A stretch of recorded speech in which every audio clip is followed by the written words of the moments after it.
And we are live. I hope y'all are doing well. Hope y'all are doing great. As usual, let me do a quick sound check here and there to make sure you guys can at least hear me. Perfect, perfect, perfect.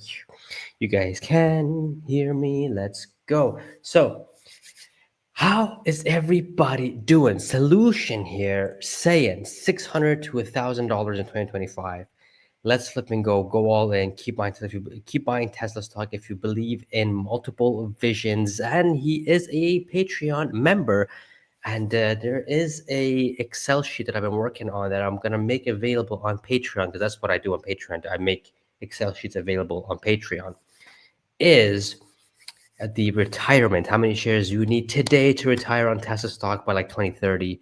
There's an ultra bear case all the way to the ultra bull case and a realistic case at the end. So this will be lots of value. So solution, get ready for that. I'm trying to get that video up ASAP. Um, I tried to make a video today, that didn't happen, but tomorrow gonna make a whole bunch of videos tomorrow and make it from some for members only and some for obviously for public and stuff like that. So it's gonna be a sheesh moment. How are y'all doing? Let's go. Crazy week indeed. It's insane. We're gonna go live on Spaces in like 15 minutes. So let's talk to you guys. And we're only live here on YouTube, not on X, because we have Spaces, of course. That's gonna be its own thing. So sheesh, bought the dip, bro. That's right. Did you guys buy the dip?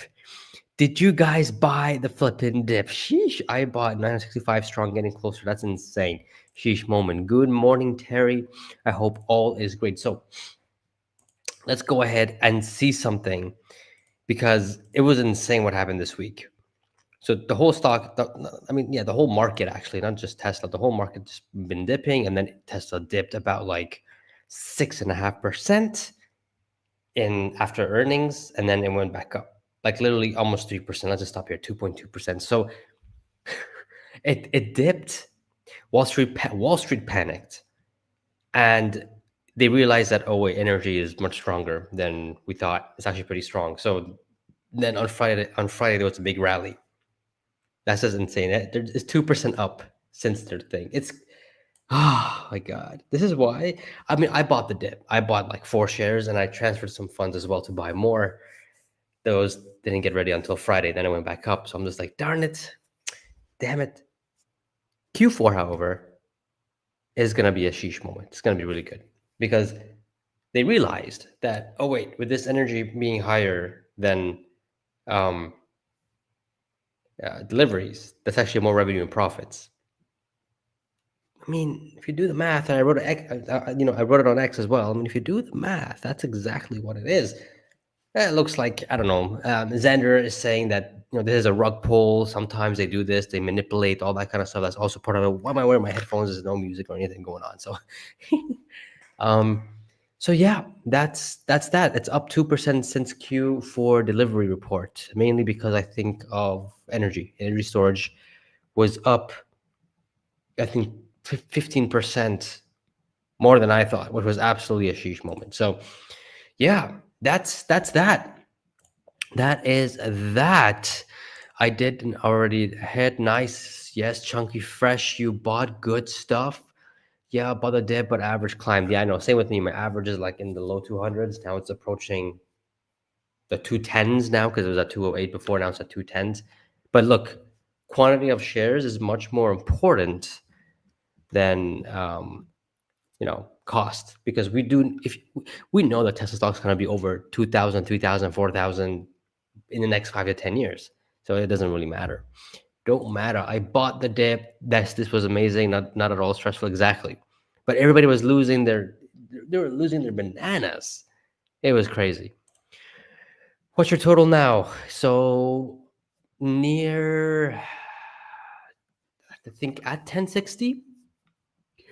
I'm approaching 1100 almost, which is insane. End of February, 700. Okay, no, not yet, not yet. Um, hmm. I would say 700 by like maybe end of the year. I think that would make sense. Hi, Pejjy. Just FYI, LI, the Chinese automaker has reached a V12 equivalent level of autonomous driving Okay, the competition is getting intense. I've heard from many people who have done the testing before. So V12, I don't know what that means, but it's not neural nets, is it? Because I don't. It's impossible at this point. It's impossible to match Tesla's full self driving. They're so far ahead. It's insane. It's most likely lidar.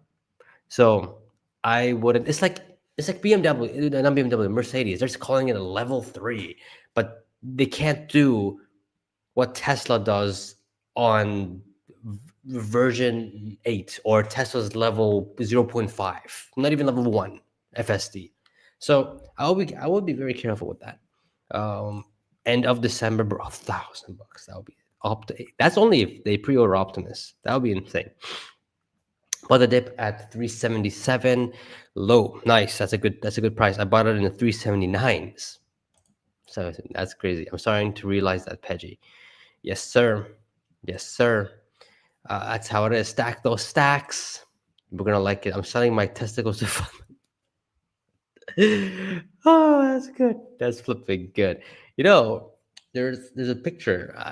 It shows how much each body part is worth. Like your kidney is worth like 200,000, and your what's it called? Your other part of organ is worth like another quarter million or something, and it's like, hey, if you want more shares, you know what I'm saying? That's insane. 1080 strong brother, nice. So you're almost at 1100 too. Yeah, it's as a Tesla investor, when you see what's going on, you see the progress, you just can't stop buying. It's just crazy. It's insane. Let me bring my chair up a little bit. Of course, there will be competition, but Tesla is unbeatable. That's absolutely facts. Technology-wise, also, it is a conglomerate where the pieces fit together more over time. Absolutely. Yeah, you can't beat Tesla's FSD, man. It's unbeatable. I mean, I would expect, look, if it's LiDAR and Tesla is Tesla's robotaxis are in your area, I don't know how you can compete. I just don't know how you can compete with that if you don't license the technology. The public will not. Oh, there we go. I think it'll trade relatively sideways until FSD rolls out. No, I would wait until EPS growth. If there's any EPS growth, then I shall call a growth on it. And until FSD Optimus, the stock will probably price those in when they're close, especially FSD. When Wall Street gets a little taste of what FSD will bring to the table, stock's gonna go up. Just like how Nvidia was. Like, hey, look, in this one quarter we got like this much. Now, of course, it won't be like Nvidia where they show $10 billion in profit. It'll be like, hey guys, we made like $250 million, right? They're actually making more per quarter. Maybe in the billion, maybe in the close to $1 billion. Hey guys, we made $1 billion in profit with and sales with this much, profit margin is this much, and we're expecting to grow this every single quarter 30, 40, 50%. Then you'll see it. That's just how the Wall Street works, and that's how the market will work. It's crazy. The public will not understand FSD until they hail a cyber cab and experience but it doesn't even need to be the cyber cab. It can just be regular 3 and Ys, and we'll see that next year. I'm very excited for that. Sold my house, moved in with my girlfriend, put all into Tesla. You are one wealthy man right now. I mean, you're happy, she's happy. That's amazing. That's absolutely amazing. Happy New Year, Pejjy, and everyone else. You too, Colin. I hope you had an awesome New Year. Happy New Year to everybody, man. I hope you guys had a great year. I know I've been not lacking videos, but I missed yesterday's. I have a lot of videos lined up. It's just I have to sit down and record it and edit it.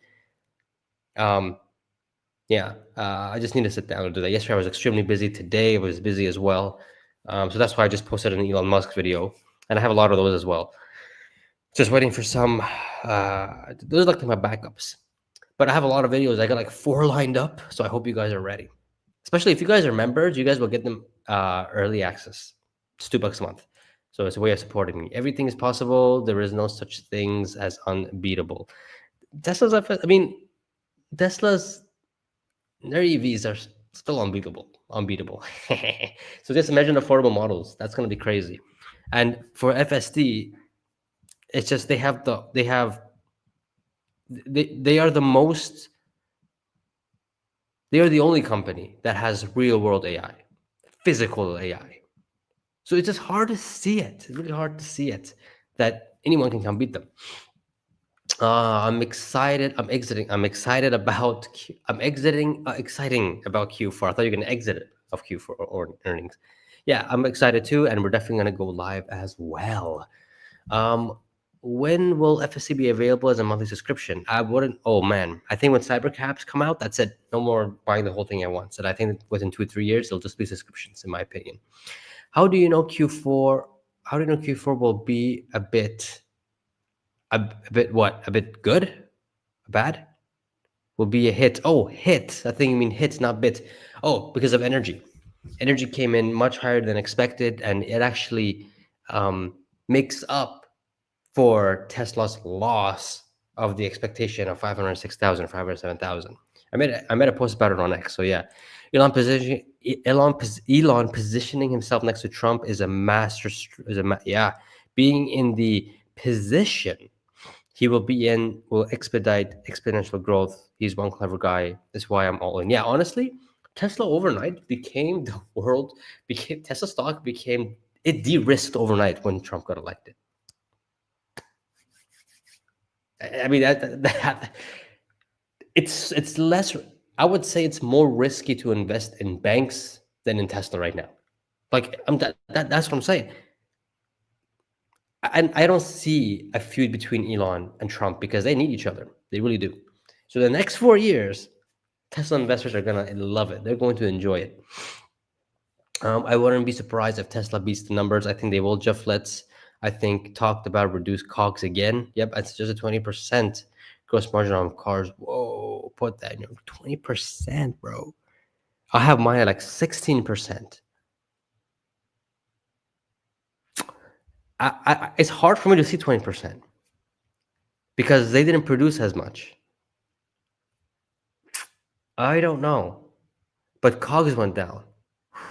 Man, dude, 20% gross margins, man. Over time, I can see Tesla averaging in the 17 to 18% for gross profits when robotaxis are a thing, FSD is a thing, FSD licensing is a thing, and boss is a thing, and the vehicles are just not much of a. It's just there to increase revenue, really. And if robotaxi becomes Tesla's main income and bought as well, and the FSD, well, then why do you want to sell them? Why do you want to sell cars at a profit when you can make crazy amount of profit with robotaxis and get as many cars on the road? Now, I'm not saying that's what Tesla's going to do. But I'm just saying that if it becomes that point, cars become really irrelevant. But I still think Tesla will sell them at a profit for sure, 100%. I'm not ruling that out. But 20% gross margin in this Q4, if that happens, man, I will lose my shit, dude. I'm telling you, I would literally, I'll be going live, and if I see this number, I'm just gonna melt. I'm gonna be speechless. I'm gonna be jaw dropped. 20%, dude. That's gonna be insane. How do you know? How do you know Q4 will be? Yeah, as I mentioned with energy and stuff like that. Hermes, love your channel, Pejjy. Thanks for all the work you do. Let's go. It's my pleasure, man. I love this. I love this. I love making content. This is actually my second YouTube channel. My first YouTube channel, I don't talk to anybody. I have a couple YouTube channels actually, but this is my main one. This because I love it. This is me. This is me on a channel. And at the moment, it's all Tesla, man. It'll be Tesla for a very long time until there's another investment, which I did buy another investment, but it's like 0.2% of my portfolio. It's called HIMS. I think that could probably 10 to 100x within the next 5, 10, 6 years. Market cap is only 5 billion, and they're going like crazy. Cash flow is crazy. Earnings is crazy. But maybe I'll do a video going deep dive in that. But then my focus is Tesla, and it's probably going to be Tesla for forever, unless I make a separate channel talking about other stocks. Maybe that could be a thing, but my hands are so full right now. It's crazy. It's wild if it goes 20%. I agree. Yeah, I need to check the statement. It was in a discussion with Herbert and Co. Yeah, I want to see that one. I want to see what he had to say there. I probably missed that one, but yeah, I'm definitely a Tesla bull, but I consider this how much of value of robotaxi is already priced into valuation. Well, I think mainly of the PE is the affordable models and of course deregulation. Nobody knows how much profits Tesla's gonna make. But what they do know is the deregulation is going to push forward the robo taxis. That's why the PE is high. And of course, other things like EPS growth as well, and less government attacks on Tesla, on Elon, and stuff like that. So it's a whole bunch of things. Tesla should be double that in PE. Not financial advice. I'm just saying Tesla should be double that if it's really serious. Palantir's at 400. Nvidia was at 500 before when we was doing all that. Tesla should be at least double that, at least 200 minimum. So that's all I'm gonna say. When do you think Robotics will launch? Q3? I say it late Q2. Actually, no. I would say sometime in Q2. Yep, sometime in Q2. It looks like it's coming sooner than expected. Um, Bought at 435 and 439. Regret too high. No, that's not too high. Wait until 5 years. And then you're gonna say, I wish I bought more. Not financial advice, but I'm saying people will be like, I wish I bought 400. Oh boy. Okay, okay, okay. This is a lot of things. I would love to get back to all of you. Okay, okay. We need to start our little thing. Let me go ahead and there you are. Nice. All right, here we go. You guys ready? We're gonna start the spaces right now. Come on, where is it? Where is it? Where is it? Wow, I should have freaking like there we go. I'm gonna go ahead and repost it and start now. Here we go. Starting.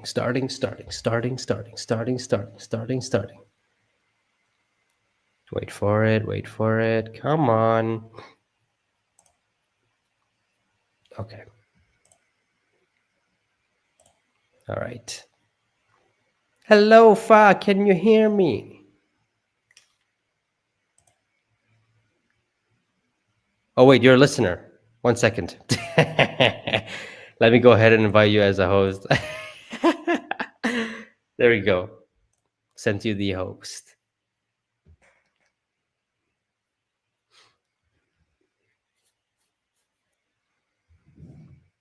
All right.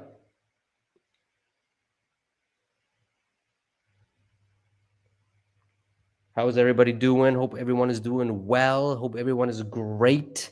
Everyone is doing awesome. It's gonna be an awesome space. It's gonna be a sheesh moment. Fa, can you hear me? Yes, I do. Yes. Now can hear you. Hello, everyone. Okay, but for some reason I cannot hear you. Hold on 1 second. Let me see what Hello? the issue is. Is everybody else hear me? Wait Can you for it. guys Wait give for me it. a I thumb think up? I have. Ah, there we go. There, I can hear you now. Perfect. That was a mistake from my end. Nice. Yes, I can hear you. Wonderful, wonderful. How is everybody doing? I'm doing fabulous. Happy New Year, guys. Indeed, indeed. What a sheesh start to the year. It's good. It's a sheesh start. It is a lot going on. It is like almost overwhelming New Year. Um, I would like to ask you your personal feeling when you read Elon tweet about the tsunami, the brutal tsunami that's coming in the end of 2025. What is your feeling when you read that statement from Elon? What is it? Oh, What do you oh. feel? What do you see? What do you I, feel? Let me know. I see. I a lot. And anybody who wants to come and speak, David Cybercab, I see you. I see you. Do not leave because you always come and leave. I w- come on the speaker. I'll make you a speaker. David Cybercab. Give me a emoji if you want to be a speaker. If you're down. And for anybody else, request because I want to get a whole conversation going on here as well. Um, unless you want me to send you an invite. Let me do that. Get you up as a speaker, So man. I There we mean go. when you set up the room, I would like to tell you how I feel. Yes, yes, So you go when first. when so this week it's a lot of news going on. Um, and the thing that we have to do is between we have to see between the signal and the noise. You know, I this morning when I bring my dog to dog park, I listened to one of your video, and you're like, hell, you guys, all the CEO are saying Elon is winning. Why are we still questioning? Like, this is how I see it. After he posted that brutally reality tsunami gonna come, I'm like I'm ready. I'm so pleased. It's almost like when people I'm living San Francisco and people like no Tesla is not have nothing over Waymo. Waymo is already out there. Tesla doesn't have lidar. It's like these people that don't know shit and they rub it in my face. So when Elon said the brutal of tsunami reality gonna hit in the end of the year, I'm so ready. I'm so ready. Like take my money, make it 1,000 a share. Do it now. That's how I feel it. And the one thing we talk about is robotaxi, which is one business, and another business is a bot. And right now, everybody try to wrap their head around the bot, and even the smart there's a lot of smart people like CERN, like the CEO of the robot company that come on Herbert that they talk about future like Jensen, Nvidia CEO invest in XAI, like all of that already, and people still rub it in my face like Waymo is better. This is opportunity. This is the more they don't know, is the more we have to buy. I'm serious. Like I've been dollar cost average the last 3 years, and thank you for all the bad news. And this year I know it's gonna get more expensive, but if it's less than 1,000 a share, I still think it's cheap. That's how I see it. Thank you. What you guys see it? Yeah. So, what he means by tsunami is, I think he was replying back to a post of the bots. I think that was a post that he was replying back to. Um, he said it in 2020, like in December. It was on New Year's Eve. He pretty much said it. So he's talking about this year now. So he's talking about the bots for sure. He's talking about that people are gonna wake up and realize that this bot thing is real, and once they, well, Wall Street's always gonna be late, but more people will know more about it. Um, that's gonna become a reality. Um, than um, than most people think, right? So yeah, it's right here. It said the brutal reality of the situation will hit like a tsunami towards the end of next year, and I believe he is replying to the yeah, the bot. I think the mo- I mean, stock could do one thing, right? But the whole market is going to realize that we are going to go through another industrial revolution, which is the bots. And I think that's what he means by the tsunami. Now, who knows what the stock price could do and stuff like that? No, I mean, nobody knows. But um, if there is no fundamental change in it, like for example, if they don't come out and say that, hey, pre-order your Cybertruck, not your Cybertruck, your bot right now, that is a fundamental change on the company.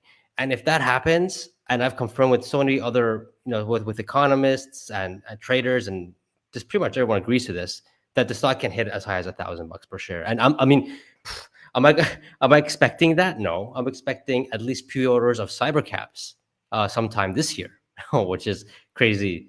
We're talking about that, but I'm expecting something by October or November or even December, that hey, you can order your cybercap now, and that by itself has its own tsunami, in my opinion. But what Elon's talking about, he's talking about the bots, because right now there's a lot of people who don't, they're thinking like, oh, we're gonna get bots doing our work and stuff like that. Now, compared this to what it was last year and year before that, it's much different. Like now, people are like talking about it, that, oh, bots are going to come and stuff like that. But there is still that doubt. And and what I think what Elon means is that by end of this year, it's going to be like, well, now everyone believes and everyone realizes that this is going to happen. It's inevitable at this time. That's what I think. Wait, so what market cap would we be at if we hit $1,000 per share? Oh man, that would be a little bit north of 3 trillion. Yeah, About three about trillion. 3x from here now. About 3x from now. Maybe, roughly. About right now it's 1.5. I'm guessing. I didn't check. 1.5 to be 1,000 would be 3x from now. Yeah, like 3.1, 3.2 trillion. If you include dilution, if they continue to dilute, uh, what is it, 1, 2, 3% every single year. So, yeah, um, it's, So they're guessing like, is it only Tesla that have the robot? And I'm like, no, it's have other company have robot too. Boston Dynamic, Digit robot. It's a bunch of robot out there. China have a lot of them. But who have the capability to do the body, mass, scale, and have the brain too? Who have the body and the brain together? Who else? yeah, that's Tesla's biggest advantage, the scalability. Tesla is a um, big scale machine. That's how I look at Tesla. They can scale it. I mean, whatever they build, like when they enter new countries, like this year, I'm surprised they didn't enter any countries. Like they're still in 46 countries or 47 countries out of 196.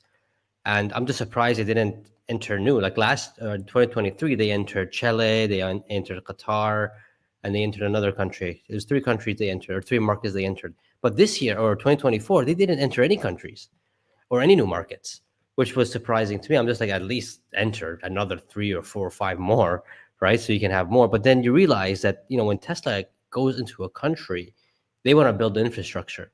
They want to build the superchargers. They want to have the service centers. They want to have all that. So that requires investment, and that requires countries that are willing to accept.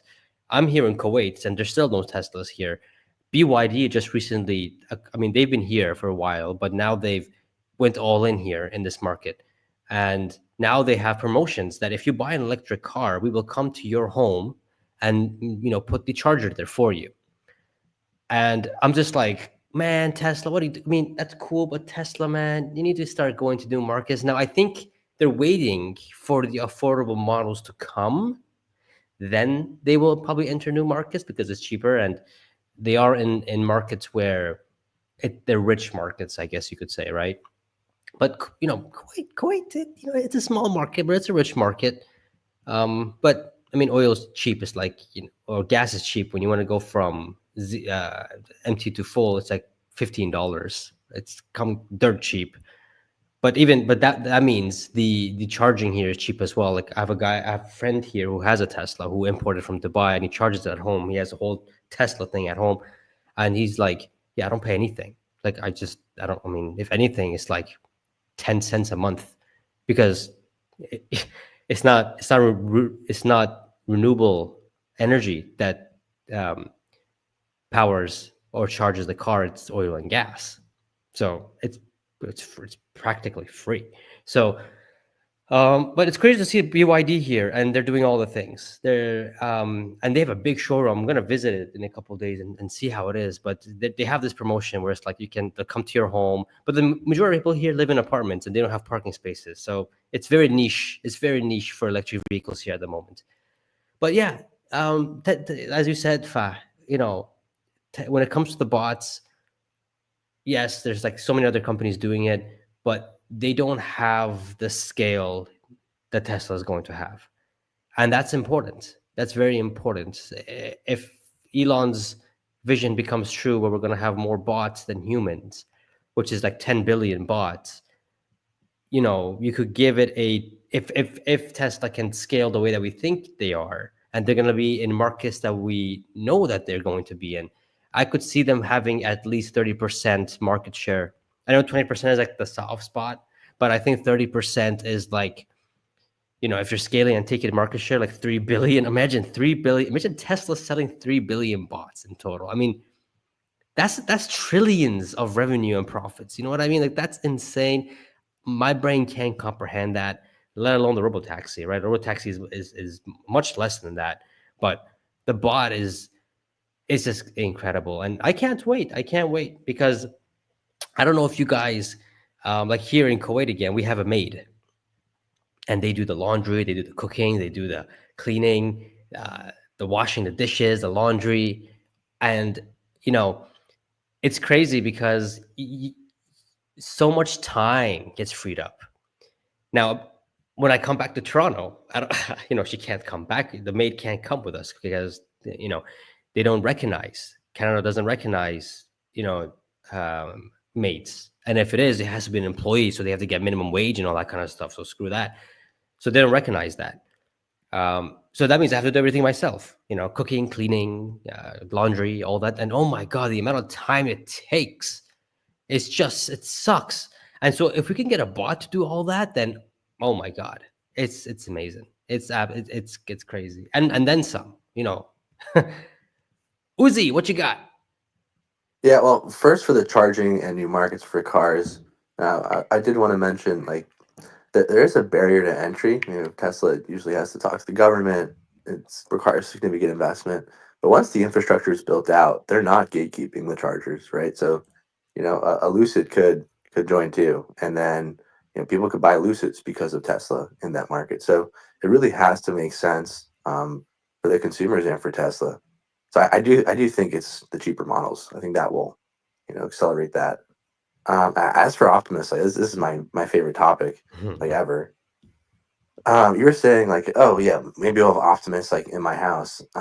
Sierra and we were on Space on Mondays, and we are talking about how she's gonna just send her Optimus to go work and just treat it as a source of income. And I'm starting to think more and more that will be like our version of UBI, because there's more of a concern if the robots take all our jobs, then how are we going to have an income?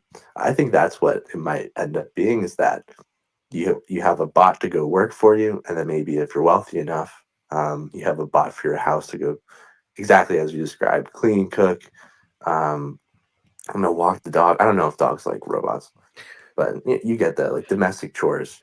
Um, as for who will make them, like I think we're obviously all in agreement. Tesla is the most vertically aligned um, player at scale, and I think it's really just a question of getting the hardware correct.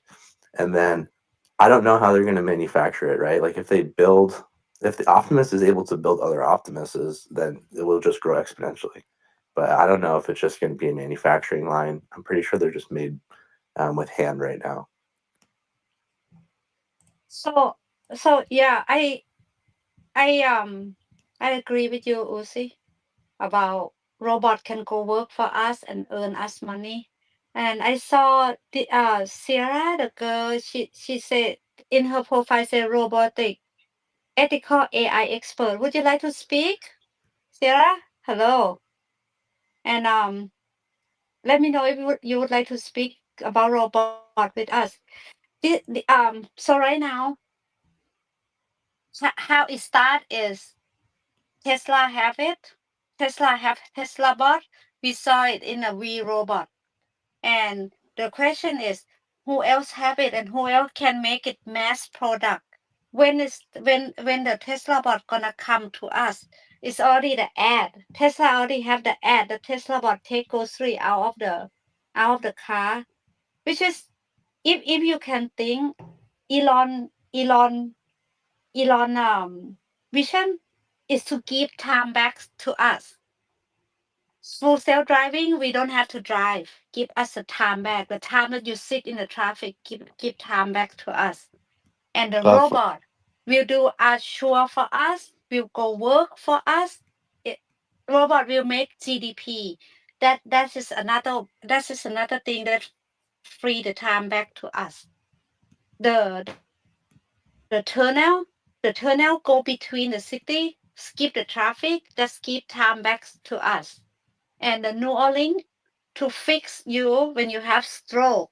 or when you born with a blindness, and if you lose your control with your arm or your leg, and you can control your body again. So that's give another freedom back to us. You see where I'm going? Uzi, go ahead. Yeah, I just wanted to mention Sierra said she could be able to join like 15. I do think, yeah, it will certainly bring time back to us. It's just like there'll be a new market, and the question is how creative you can get with it, and deploy it well, right? So everyone has their own like unique circumstance that is particular to them, and maybe having your optimist do one thing makes sense doesn't make sense for another person. um, I think the first thing is just getting them in houses. I know that the clone robot, I think, is going on in 2025, and that's it can apparently like walk around, like it said it can make you a sandwich. That was like the only thing I remember from what it said it could do, but it could be teleoperated in your house too.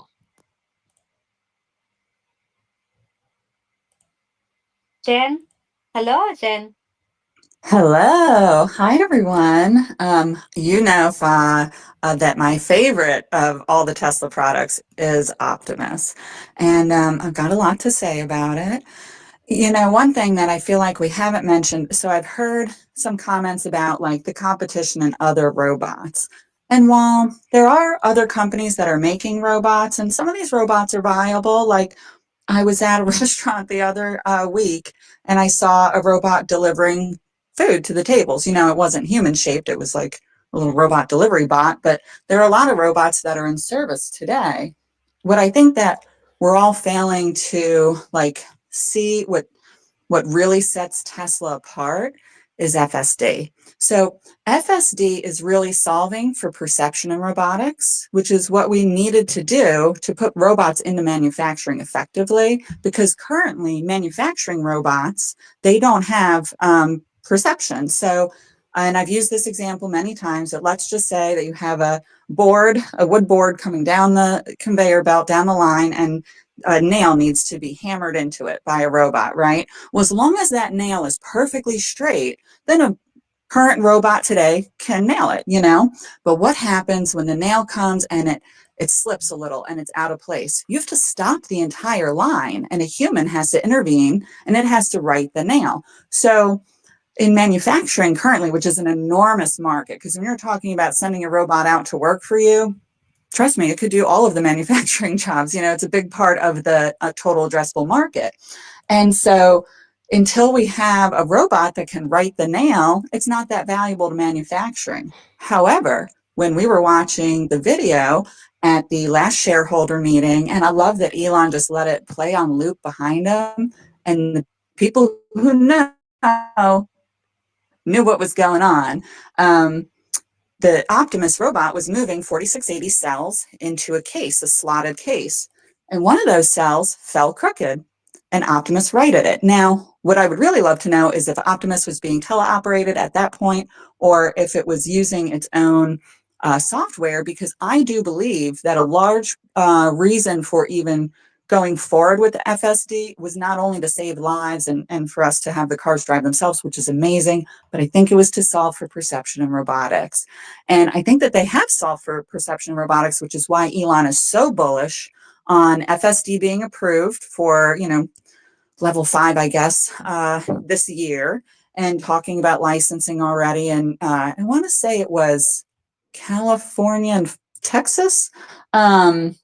And then also with cybercab, like both of those are big indicators that he feels that they've solved for perception in robotics. And now it's just an edge case, gathering up all those little edge cases and the march of nines towards, perfecting the system. So that's the first thing that is an enormous advantage for Tesla, because who else has 1 billion miles, recorded of drive time and everything, and the full self-drive software? No one does, and they're not going to catch up. I mean, you're talking about an enormous data set, And then when you look at, okay, well, what else do I need to have like a humanoid robot. Okay, I'm not just talking something that can be teleoperated, because maybe you don't want a stranger teleoperating a robot in your house. Maybe you want the robot to run on its own.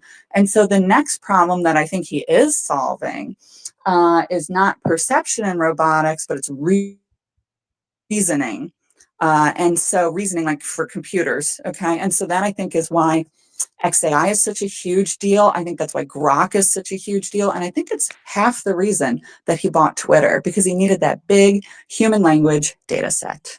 So that's what I have to say for now. I don't want to hog the space. Thanks so much for letting me speak. And it's great to see you guys. Sheesh, Jen, welcome. That was very detailed. Good stuff, though. Good stuff. Yeah, the bot. I mean, going back to like what Uzi said back, saying that the ball will be used for like work and stuff like that. 100%. That's gonna be the first intention. 100%. Going to factories. I know Dell said take my money as soon as the bots are ready, and some other companies as well. It's definitely gonna be a sheesh when that happens. But and yeah, that'll be the levels before it can be at home, because being at home does require some next level of, I guess you could say, intelligence or something. But this is definitely going to be available for factories and working on the line, dangerous work jobs, constructions, all that kind of stuff. And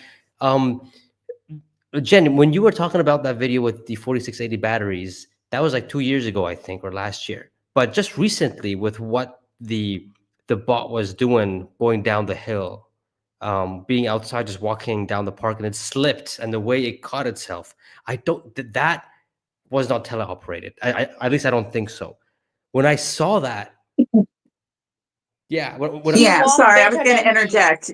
Yeah, you're correct. It was not teleoperated then. So the robot we know was teleoperated during the Cybercab event, and that was probably for safety. And also, it's a great proof of concept, because you're right. You're absolutely right. It's going to do dangerous jobs first, and it would be great to be able to teleoperate a robot for really dangerous jobs, mining, roofing.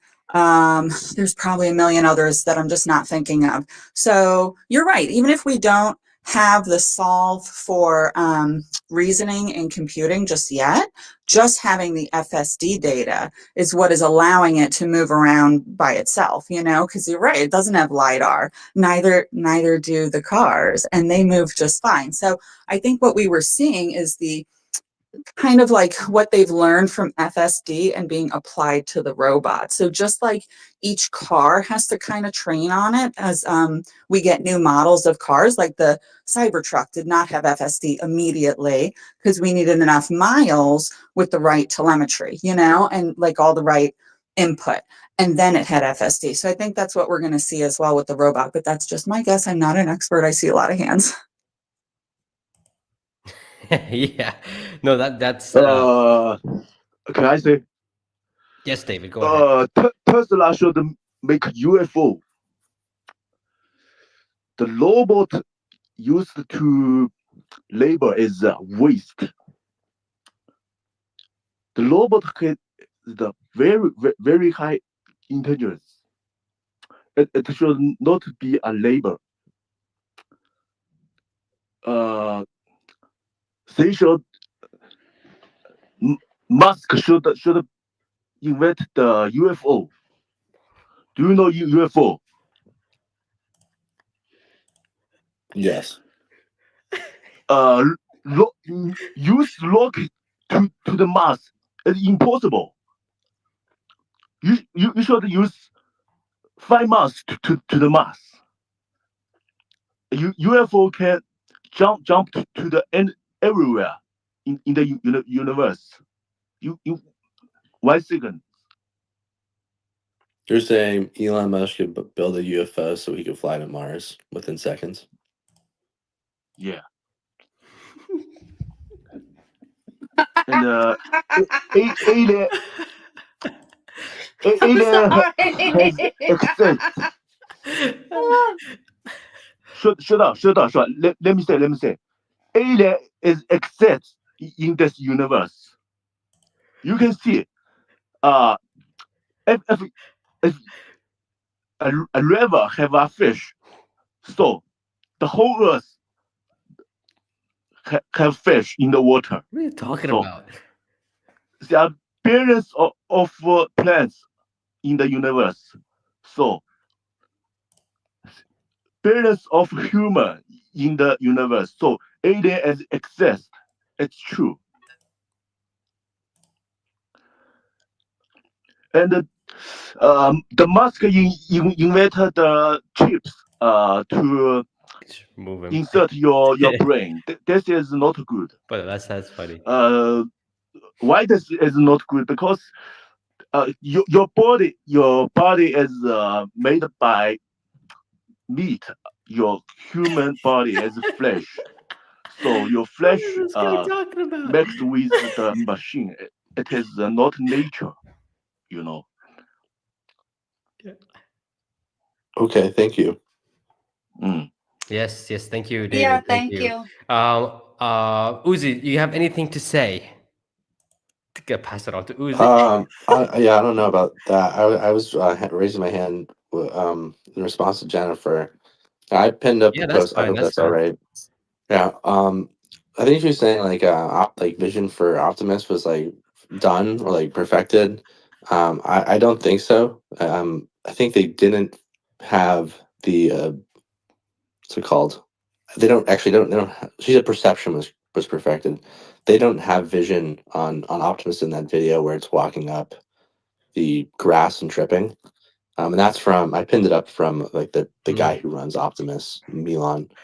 So I think they're still working out vision for Optimus.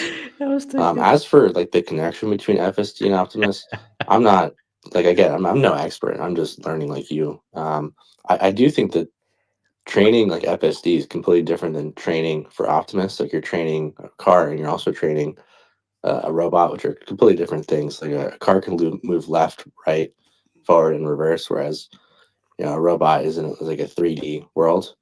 I think I think that's different. I do believe though that like building out the capacity to train FSD also extends to building out the capacity to train Optimus. I know that they are also using like for data collection, which is different than training. I know that they're having people wearing Meta Oculus Quests and they're just acting out movements, and Optimus is gathering that as data. So that's different than training, though. I think that that's like the biggest constraint for Optimus is it needs, I guess, examples of behavior. Whereas Tesla has the fleet of cars, and they see your cars driving, and they can train off that. But the training, I think, is kind of like a muscle, and I think that they'll be by far the best at it. In my opinion, a figure is kind of a joke compared to Tesla in that regard. Yeah, yeah. I agree. Question for you all: when do you think Tesla will release the bot? So 2026. yeah, so me and my husband, of course, just talk about this morning, and my bear husband said 2 year. 2 year we will have it. 2025, 2026. So what he mean is early 2027 we should have it in the market. That's what my Tesla bear husband say. I'm a Tesla bull. I'm like maybe 2028. No, that I mean, I mean, that I mean. So Uzi, you're saying 2026, and Fal, you're saying 2027. I mean, that's either next year or the year after that. I mean, I'm not ready. I'm not ready to see the bot. I mean, yes, Tesla will have like 1,000 bots by end of this year, I think, in their factory, which will help with the bottom line, with operating costs and stuff. But I mean, for it to be rolled out to other factories and to do intelligent work, I mean that to me is like, bro, let's get through Robotaxi first, you know. But then the more I look into this, it seems to be more realistic for Tesla to get the bot up first, then to get the robotaxis out everywhere all around the world, because the robotaxis is like, regulation, and then there's country rules, and then when you enter a country with different language, it has to know that language too. While the bot, it's like, well, I mean, you can just program it, right? You can just, and any big accidents a robotaxi does, it's going to be a big deal. But if a bot, drops like a glass of water or something, or it's like, okay, whatever, you just dropped a glass of water, you just learn from it. So I think, I mean, over time, we could potentially probably see the bot exceeding the robotaxi per unit. I don't know. I'm just sitting back and like when I sit back on my little chair and think about it, I'm just like, I mean, this is much more scalable. It's easier to build. It's not a car. It's like it's much less weight and much less materials to use. So it's just crazy to me when I think about that. Yes, Jen. I have to disagree about that. I think that robotaxi is a lot easier when you understand how like U.S. law works. So in the U.S., everything is legal unless there's a law that doesn't permit it. And like, did anybody write any laws about cars driving themselves? I don't think so. And so Warren Redlick, he was a lawyer in both New York and Florida. He's addressed this a couple of times that the robotaxi is already legal technically in Florida. So I think we're going to run into a lot of that. And also, you have to remember, it's just FSD just working like all the time without any interventions. And FSD has improved significantly with every iteration. At some point, there will be no more interventions. So I could definitely see the Cybercab coming out far before Optimus. And then just one comment about, FSD and Optimus. So the way that I look at the cars is that they are robots, and they're big robots, and they learned how to ambulate, how to self-ambulate through FSD. And so I think they're using similar technology for Optimus to learn to self-ambulate. So I just wanted to kind of give more clarity on those statements. Yeah. No, in the US, yes. But how about other countries? Like, for example, I think it's much easier, personally, it's much easier for the bot to enter Japan than for Robotaxi and FSD to start there first, and so on and so forth to other countries. Because it's just, you just bring it to the factory, because that's the first initial thing. So you just bring it to the factories, and I don't think there'll be any rules or regulation on that because it's inside the factories doing work. But robotaxis in, for example, in Japan or now China, Q1, they're gonna Q1 of 2025, they're gonna allow or give the approval for FSC, which will be freaking massive for the stock. That's all I'm gonna say. But just entering other countries, I think, like, for example, I just don't know, and I keep bringing this all the time. I just don't know how FSD is gonna go and operate in a country like India, for example. Like, I just don't know how that. I mean, you know what I mean? I can see the bot Well, entering but being first, then the I robotaxi. Yeah. I hear what you're saying, but the average Indian can not anywhere near afford a Tesla. So I think being concerned about FSD working in India is kind of a non-issue when I want to say the average annual salary is under $4,000 a year. So I'm really not concerned with India as far as FSD. Now, for manufacturing, I understand a lot of our manufacturing is overseas. And why is it overseas? Because we have cheap labor. Well, when you start making humanoid robots, you have cheap labor. So I have a feeling that we'll be able to reap back, and repatriate a lot of manufacturing with the robot. I see. And when I mentioned India, we have Vivek up here. I know, Brendan, you're here for some time. You've been here for some time.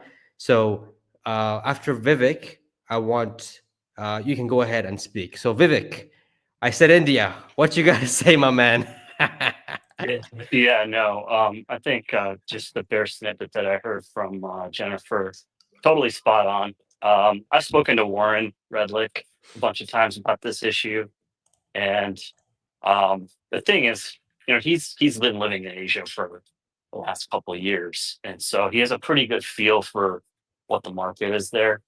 Things like autonomous driving and robotaxi, those sorts of models don't really work there because, I mean, just a case in point, and I know it's anecdotal, you could rent a cab in India for like $40 for a whole day.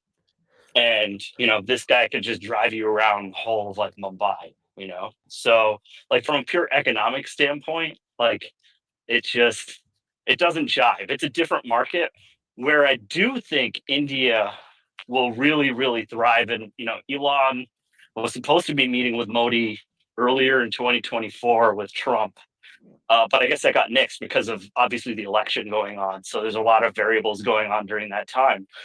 But where I do feel India would thrive is, from a manufacturing standpoint of batteries, because India is one of the largest pharmaceutical manufacturing like prowesses in the entire world. Like, they made per capita the most vaccines during the 2020 like pandemic, and um, just pretty much every generic drug that you get, like when the patents run out, are from India because they're the best at it. And so what I feel is that so apologies for any noise that you guys might be hearing. I just got out of the gym. And now I'm in my car. But like, I feel there's a lot of transferable skills from a chemical manufacturing standpoint, from pharmaceuticals to, manufacturing batteries at scale, which is what's going to be needed. And the most glaring immediate need in countries like India and the developing world is grid structure, like microgrid, megapack. Those are things that I think will be the key things to hit on. Now, it will be a case for vehicles to be sold there too, because I know they're discussing building a showroom. Like, India has the third amount of billionaires in the world. It's the fastest growing GDP in the world. So I think a lot of people just get drawn to this image of like, oh, there's a bunch of cows on the street, and there's a bunch of poor people, but there's a growing wealthy class there. But let's not pick bones, like you said, Jennifer. Like, the average salary is 4,000, but like, what does that 4,000 in that country get you? Like, you're able to pay for meals like really, really well. Now, I think that's all going to be dependent on how cheap you can make a vehicle, but there's already like auto manufacturers in India already doing it. So, anyways, sorry, I didn't mean to take up all the time. Appreciate you having me up. Sheesh. Yeah. Yeah, that's a market that's it's an unknown. So let's see what Tesla will do in that market. Very, very curious to see what they're going to be doing in that market. Brendan, you've been here for some time, my man. Sorry for the delay. What's going on? No, no, no. It's all good. So I don't really know enough about the bots. I think that like for me, like I think that the use case for people that are like my age, like a younger use case is literally to have it do things for us that can make money, because I feel like a lot of people are just like I mean a lot of people that I know that like I speak about the bot first they get a little bit confused on their use cases, but like I really think that in the long term it's really just going to cause I forgot the speaker who said it before. I believe it was Jennifer. Okay, but there was the previous speaker who said that basically that it's going to be an extension, like we're going to just put them to work, and I think that that is like the best way to use it. And of course like if we can afford it, we might have one for a dog walker or a babysitter or a teacher and things like that. So but yeah, I just wanted to say that I agree with everyone, and that's it. Yeah. Jen? Well, I just wanted to say that Vivek really has it right about Indian power. So I think that there's a perfect Tesla product for each region, to tell you the truth, because, honestly, the whole globe is growing at different rates. We're in different places in the world with our industrial revolutions and our class structures and stuff like that. However, there's a huge demand for power in India. There's a huge demand for power in Africa, which we're getting our butts kicked by the Chinese right now because they're providing a lot of the power in Africa. I think those are two markets that are going to be enormous for Tesla Energy. But I think that those markets aren't quite ready for FSD. There is an issue with India and the tariffs on cars. Right now, Tesla Agreed. makes their car. Yeah. Tesla Yeah, makes because their the Make in car. India thing. It's Modi's very 100%. Yeah, no, and I think so. Here's the thing, I like to zoom out a little bit because if you read Elon's book, he talks about how he got into China, and it was a very similar situation when they were thinking about building a factory in China. Before it was just like, oh, you're gonna have to have like these Chinese entities build the factory, and he had a guy who's from China who understood the legalities, and that those are the complex things. Like it's not just something that's just going to be wham bam, we're going to get it done. But what I do feel is really like working in our favor on in terms of like making inroads there is the fact that Trump is really good friends with Modi. Like they both have a mutual respect for each other. Because it's like my enemy's enemy is my best friend, right? We're all up against China, and what's the next rising power and economy that's going to eclipse Japan as the third largest economy by 2030? It's India, and so they've already shown that they're a powerhouse within the Indian Ocean. Like they've provided like aid to like other countries in the region. The Indian Navy is actually really strong. And under the first Trump administration, Modi allowed like companies like Boeing, Lockheed Martin to like, work with Indian like manufacturing firms to like, build ships, like American ships, American planes, for their own air forces and Navy. So I feel like that relationship is only going to get closer. I really do. R.I.P. No, Blitz. I agree. Oh, sorry, Pejjy. I'm just going to butt in. I totally agree with that. I could see Optimus in India first, to tell you the truth, because you're right. There are a lot of billionaires and they have a staff, and so Optimus can replace a staff. And then also India is going through like an enormous industrial revolution, basically. And so they need, workers. Now they have a ton of people, but at the same time, if you can replace people with robots because what will happen is eventually that average salary per year is going to go up. That's what happens when nations industrialize.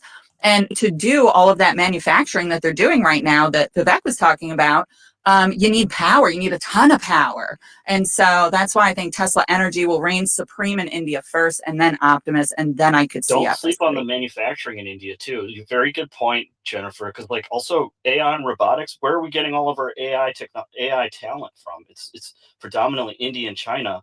What if you could have like a Optimus factory in India, like you don't have to import anybody. You can recruit AI talent directly in India to help scale Optimus, right? Like I don't know. I'm just thinking out of the box, just spitballing ideas, but I know for a fact, working in the industrial 3D printing industry, that Indian manufacturing is like it's way better than people realize. It's like a sleeping giant for sure. It's not China, but it'll definitely make a run for its money. I don't think India's manufacturing prowess will ever eclipse China, just because they've had a 50-60 year head start. But I mean, hey, look, at the very least, we just need to compete, right? So we need the right countries on our side that can help us compete as well.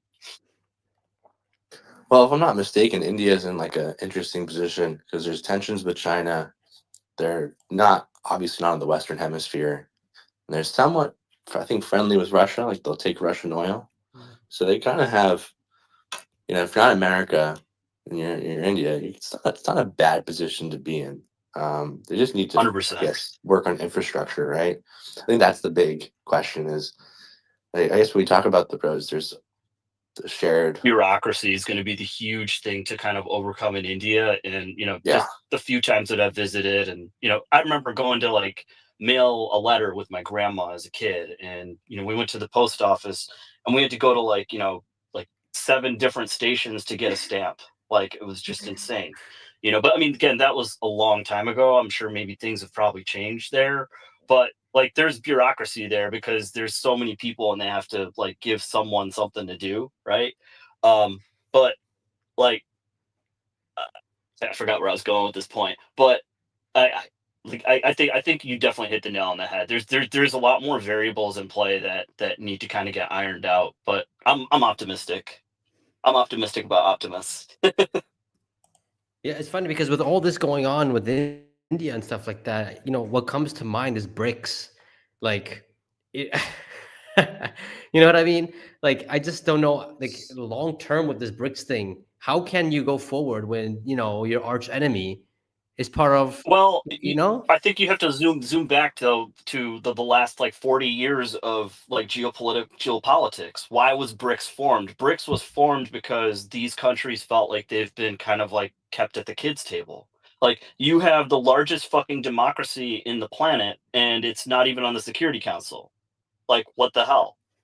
Like that's just kind of ridiculous. And it's a powerhouse when it comes to pharmaceutical manufacturing and export of talent. Like export of talent should absolutely be part of a GDP of a country. Look at all the CEOs of the major mega cap companies in this country right now. Like majority of them are from India.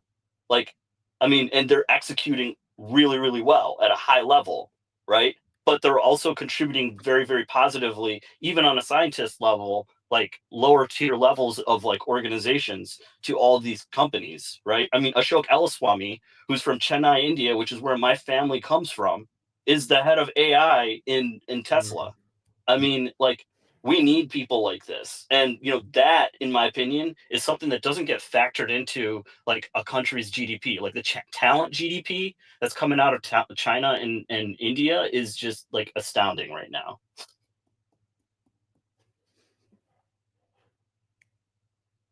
Well, it helps America's GDP, right? They leave the Damn right. country. That's Nice. right. I mean, one example, let's talk Adobe. Shantanu is Indian, right? And he makes 40 million a year. Is that count Indian GDP or American GDP? He get paid in Bay Area. He get paid here in San Francisco.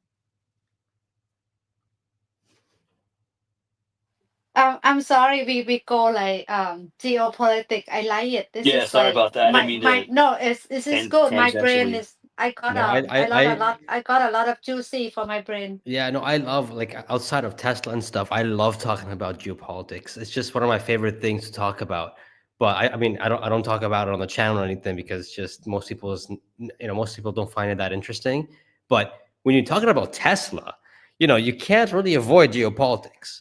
I was talking to an economist earlier, and he was talking about that. Listen, man, I mentioned this last week as well, saying that, look, if you're gonna take over 20% of the global labor, which is through the bots, you have to get political. You have to get, it's just, you have to talk to world leaders. You have to go to other countries. You have to, it's just part of it.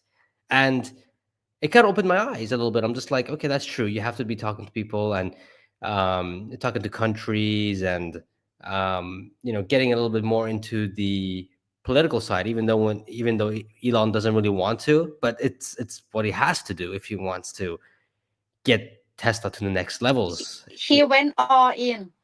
He went all in with the politics. It's turned out all right. But Well, I mean, Elon look, had to that with China, like getting the Teslas in China without what's it called, the Chinese government taking the technology. So it's been Yeah. a thing for a That while. it's gonna be so.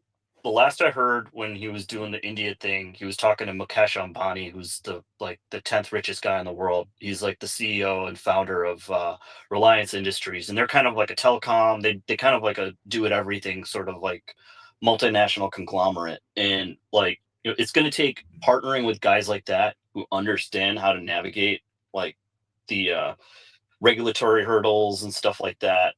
To like get something going there, as well as like someone from like a Tata as well, like which is also a large company. I think you had a great point, Vivek, about the talent that comes out of India, because I think that's very true. Like we get a lot of our science and medicine talent from India these days, just their education is superior currently.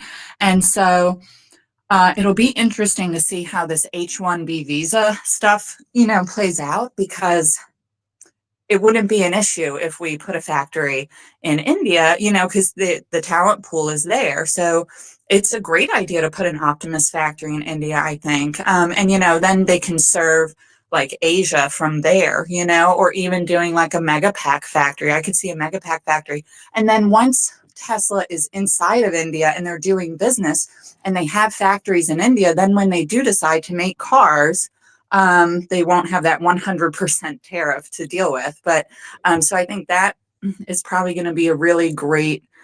I hope Elon sees that maybe he wants to put an AI division in India or robotics division in India, because that is where the talent is. And then we don't need to fuss with H-1B visas.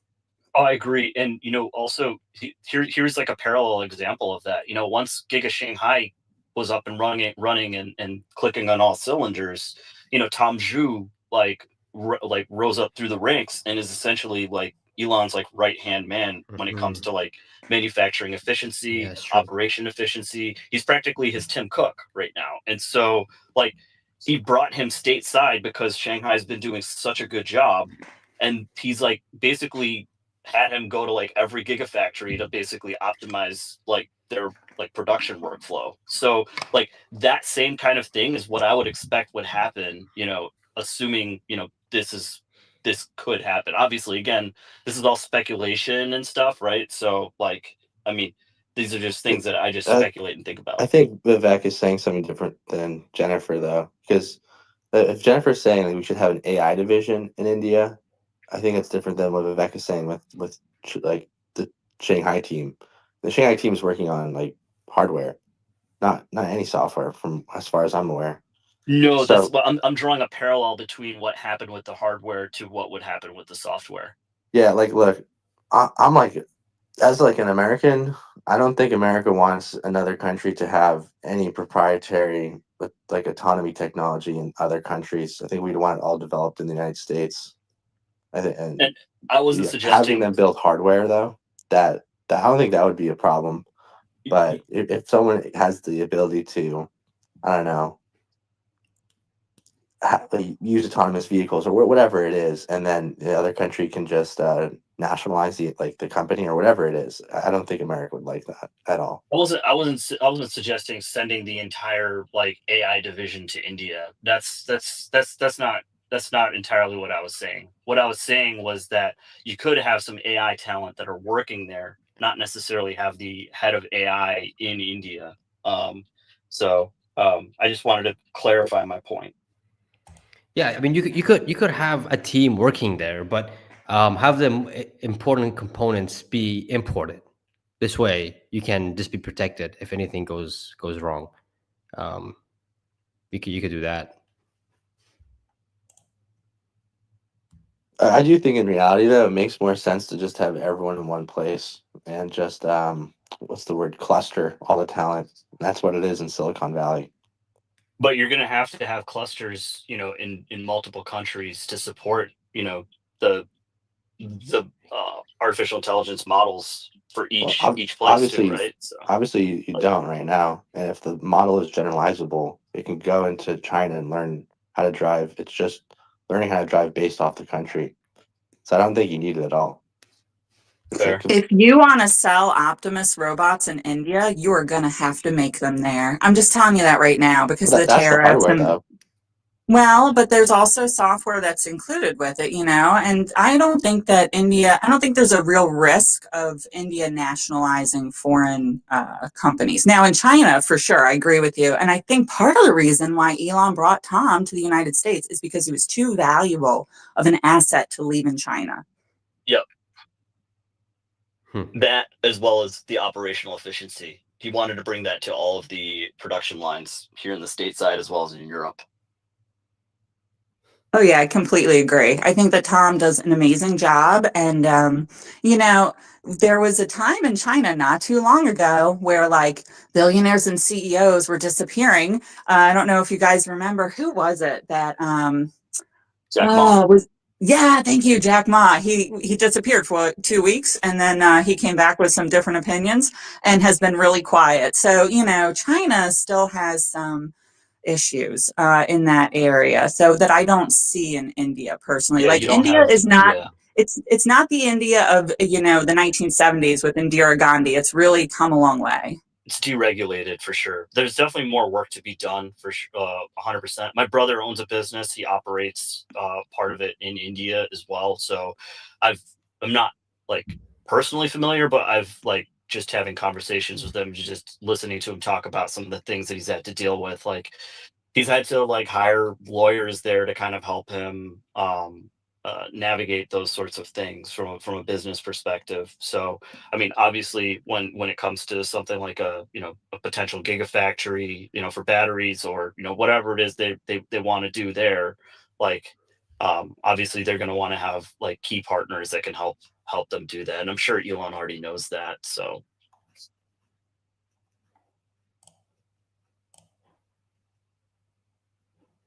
my dad worked This at is Kodak for awesome. 30 years. Like he spent like 20 years trying to convince them to go to India. Like, and it wasn't until like it was too late when they were about to go bankrupt that they realized like how much like manufacturing is there. So like people have been sleeping on it. People still sleep on it like to this day.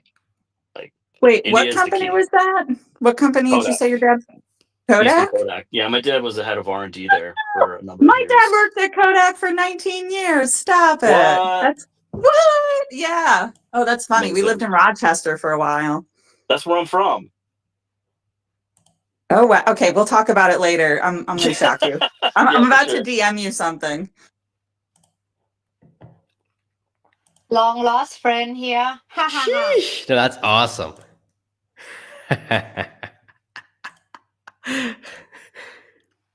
Okay, But I'm yeah, gonna set the stage now. What you guys think about the bomb? The bomb diggity dang that go in front of Trump Hotel in a cyber truck. Brendan, go ahead because I'm still following this thing. Hey everyone.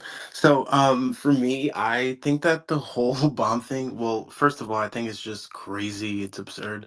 But for me, like my personal experience, I just remember like a lot of my friends that I went to school with because now I'm this big Tesla fanboy and I tell everyone I'm like buy Tesla stock, I'm like, buy Tesla, all this stuff.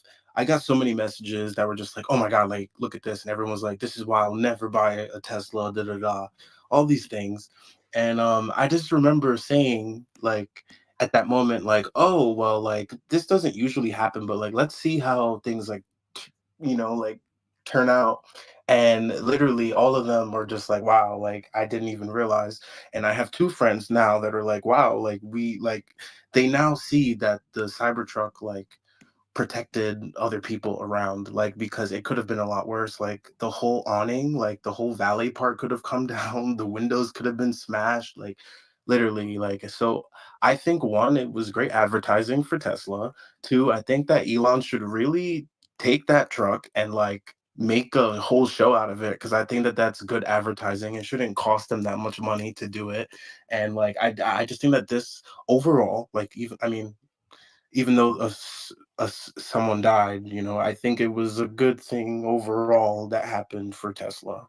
And I hope that doesn't sound bad, but I just think that like there's more good to come out of it than bad. I did not know that somebody died. That's crazy. How? It was Uh, the guy who set up the yeah, bomb. yeah, the actual How though? terrorist. Was he sitting in the car or like? Now, I don't know how dark you want to get, Pejjy, Guys, I don't know. but I could tell you. I mean, I could tell you. where was he? Where was the dude? Was he in the trunk? No, so he was in the front seat, and apparently he like shot himself in the face and then blew up the car. Oh my God. Yeah, well, it's a really rabbit hole story, and it gets a little dark because like yesterday, some podcast said that this guy emailed them and he left a manifesto. Um, it's related to the drones in New Jersey and how that they're foreign technology, and that he had figured this out and was gonna drive. He had like an armed vehicle with like an explosive in it, and I think he just decided to make a point and do that. It's a really weird story. I don't get it. Like, I mean, the whole story is weird. You know what I mean? Like, it just I just don't get it.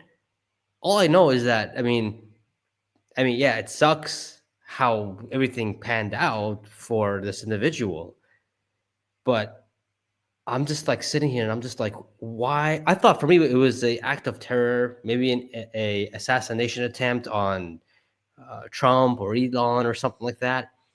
But then I didn't know it was for another cause. That was just that. Now, yeah, Yeah.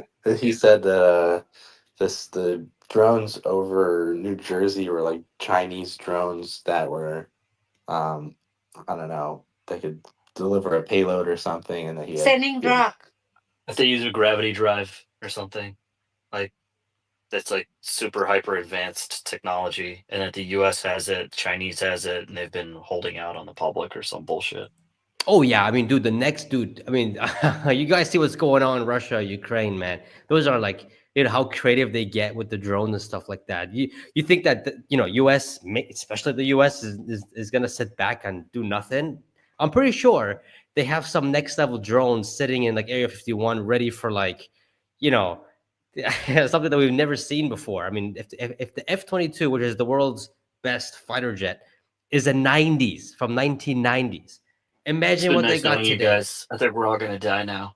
See you later. Oh man, it's crazy. It's crazy. Yeah, I mean, for sure. I mean, for 1 second, I didn't think that the U.S., maybe even China here at this point, they have some next level technology and stuff. Like if they could if they could make a freaking virus like what they did in 2020, I think I'm kind of convinced that it's kind of man made now. Before I didn't, but now I am convinced that it is. But if they could do that. And now we're watching what's going on in Russia, Ukraine with just simple store bought drones. Oh man, these guys have some next level stuff, dude, for sure. For sure. There's no doubt about that. No doubt about that. But yeah, I mean, pulling back to the Cybertruck, we have Cyber Benji here. What you got? Hey, hey guys. So I think my thought is, yeah, I'm surprised at how much of a bubble I live in because I would think, well, yeah, it's a Cybertruck. Why the fuck would you use a Cybertruck to try to blow it up? That's stupid. I'm a Marine, former Marine. This guy apparently was Army or something crazy. But it's like I live in a bubble where I just assume that's general knowledge, where it's not, and it's surprising. Like even this guy who wanted to cause mass damage didn't even know it's not going to be that effective, right?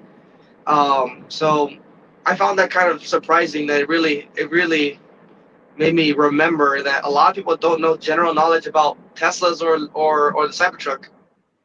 So there's one. I guess a good thing that came out of it is Elon implying that he will follow through with legal action against the news for being misleading, and that's another thing. Like I've talked to people in my family, close people to me, and saying, hey, I think that the media is biased against everything Tesla related, and they look at me like I have a tinfoil hat on.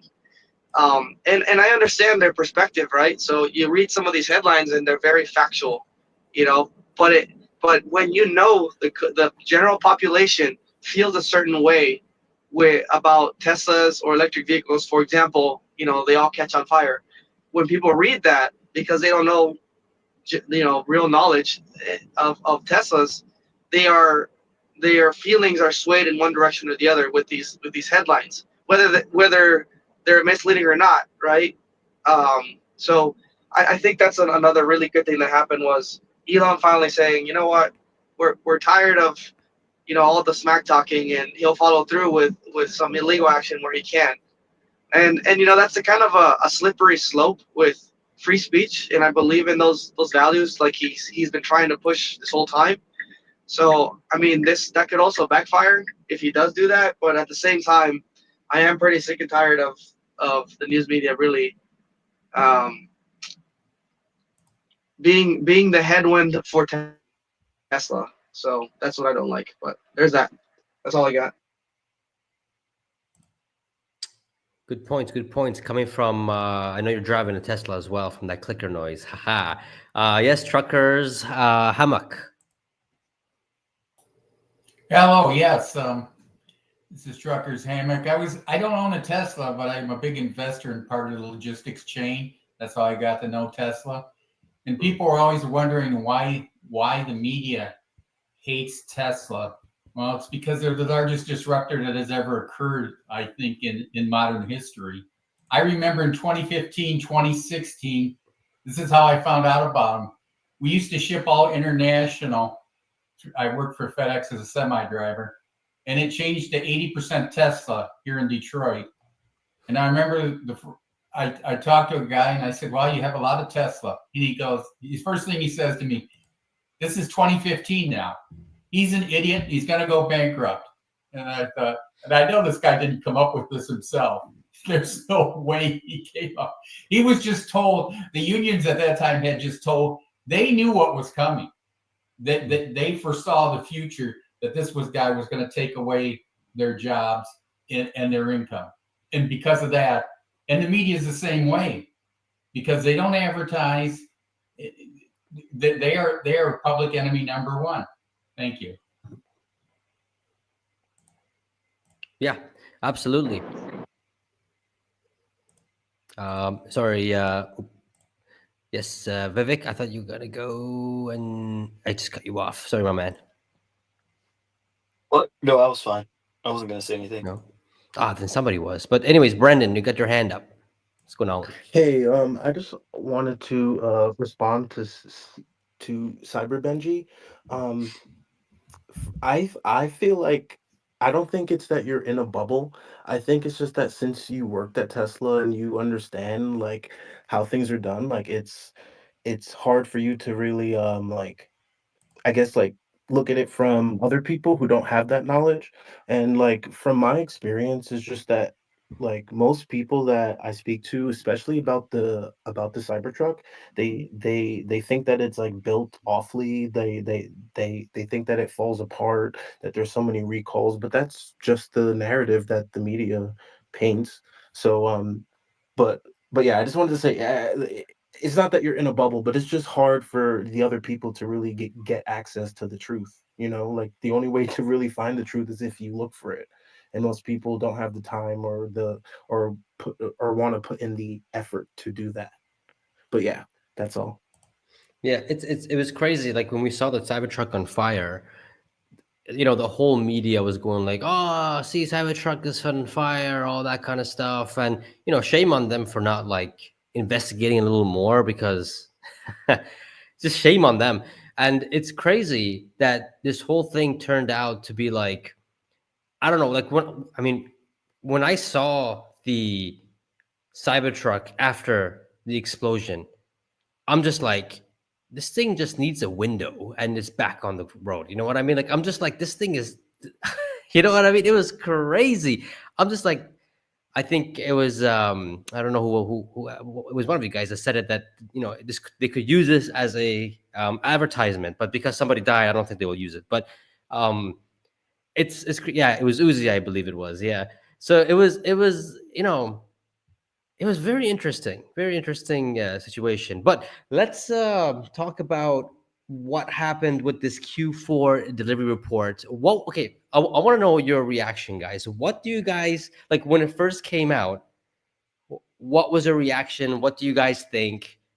Then we can talk about the energy part of it after. Yes, let's go with Uzi first. Yeah, well, I guess until the end of next year, I just feel like the overweighting of deliveries as like the most important thing Wall Street is looking at will become less and less the case. So, you know, once Cybertruck is the future, autonomy is the future, these delivery reports will just mean less. It was a record quarter, so I'm like, why complain about it? Wall Street just had a pretty crazy target. Um, these reports will just matter less, though, way less, and it's not going to be about deliveries. It's going to be about miles. Yeah, I think as we keep going forward by the quarter, um, I mean, I think this will continue to be the case until Tesla reports robotaxi earnings. But until then, Wall Street is just going to be played. No, I mean that's not a bad thing. I mean, I don't mind picking up stock on the cheap, you know. But until they don't see actual robotaxi revenue and profits, I think they'll continue to see Tesla as a car company. I mean, they completely missed the energy. but we'll get to that. Yes, Vivek. Yeah, no, I just wanted to second what Uzi was saying. I think, if we've been like I've been holding this stock since 2013, and the resounding theme that I've gotten holding this stock is that fundamentally Wall Street just doesn't understand this business. Like, doesn't do their homework. So, I mean, the reaction is just the reaction. And, the majority of institutions don't really understand, the true mission of this company. And so when you piece that together and put that into the context of the reaction, it's just another day. Like, there was a red day, but there were also other things that happened and stuff, earlier this week too, that probably factored into stuff. But I try not to worry about the day-to-day price, so yeah.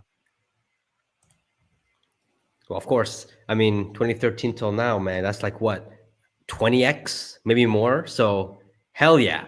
But yeah, no. For me, it's like I don't look at it day to day. I mean, I do look at it day to day. Been doing it for the past 5 years, only because it's fun. And when there's opportunity, I pull the trigger. But yeah, Yeah, I um, didn't mean that as a knock on any of that. So, but yeah, yeah, like, no, there's people that love to trade. Like, that's what they like to do. They pay attention, and that's good. Like, I love that you pay attention to that stuff, because at least I know what's going on. So yeah. No, absolutely, absolutely. Yes, Cyber Benji.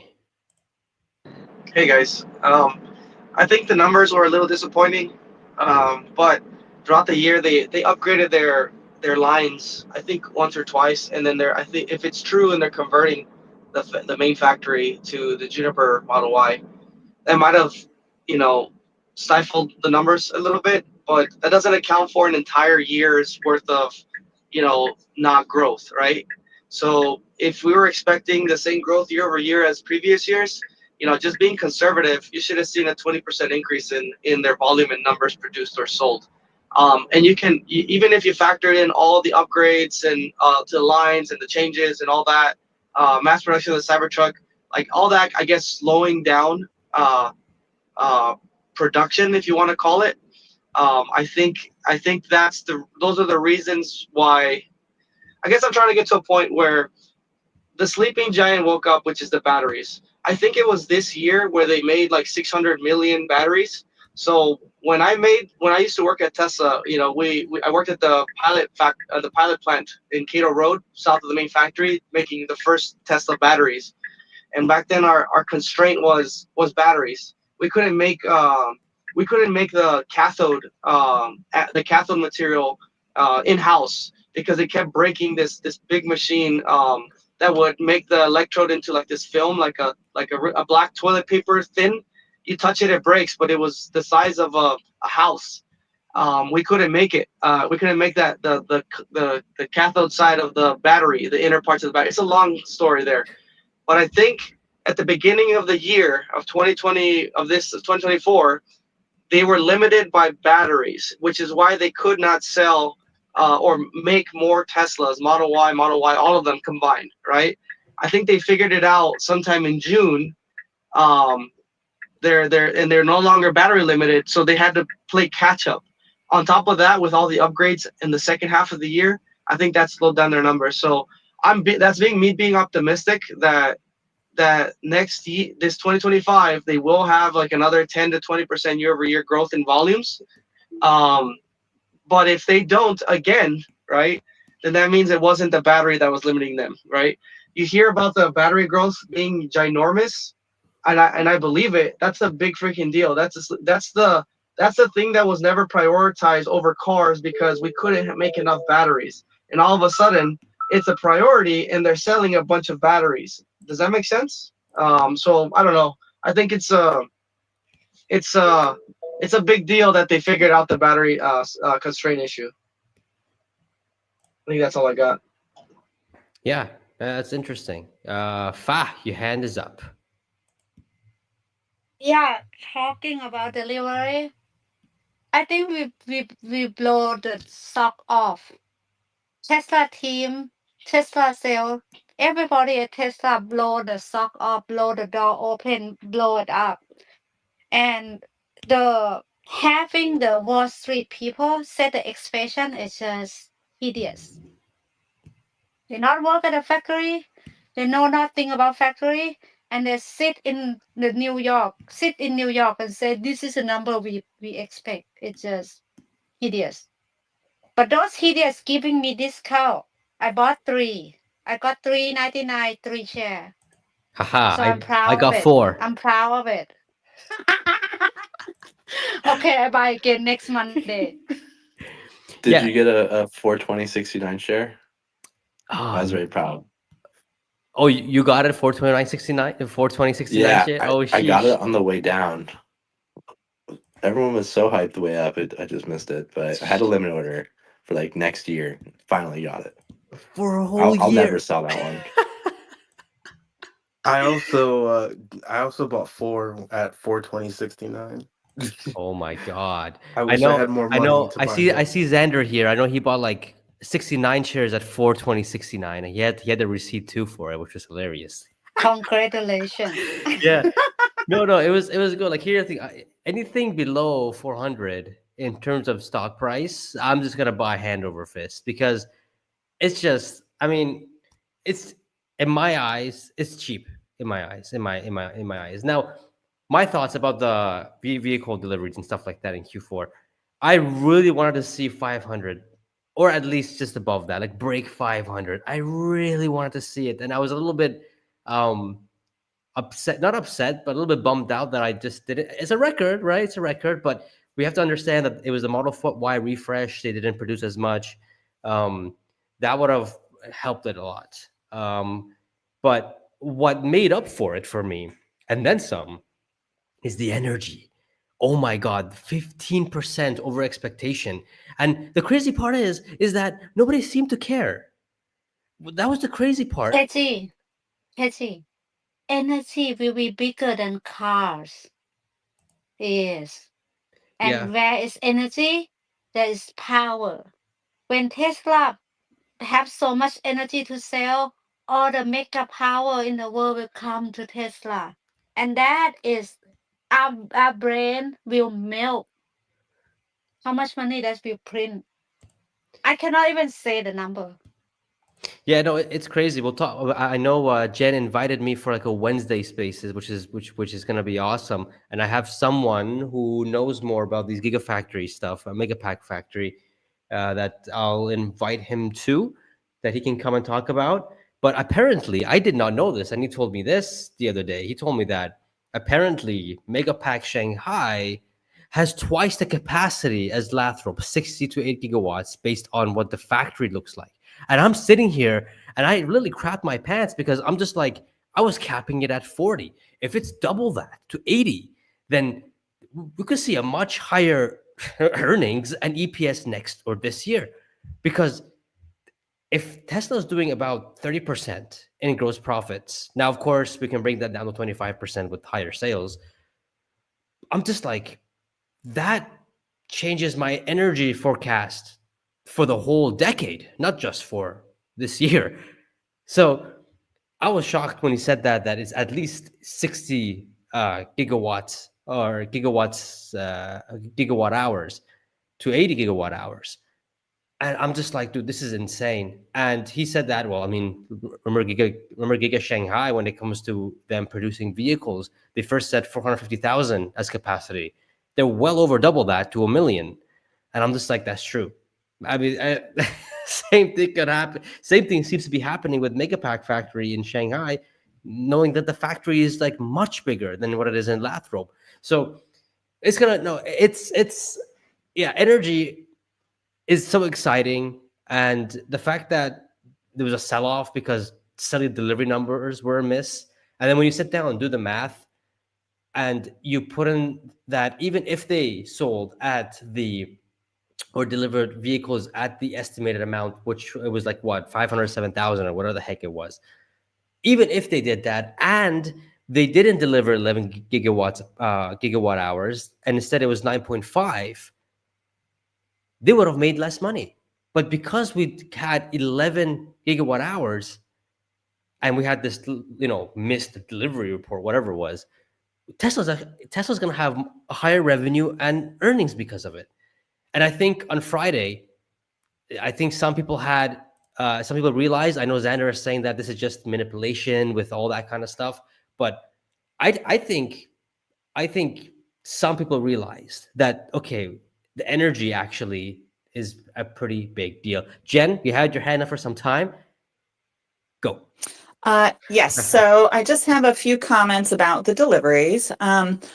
In my perspective is that I thought what they delivered was fantastic considering the environment in their major markets. We're seeing recessions in both Europe and the US. I mean, everybody's feeling the pinch.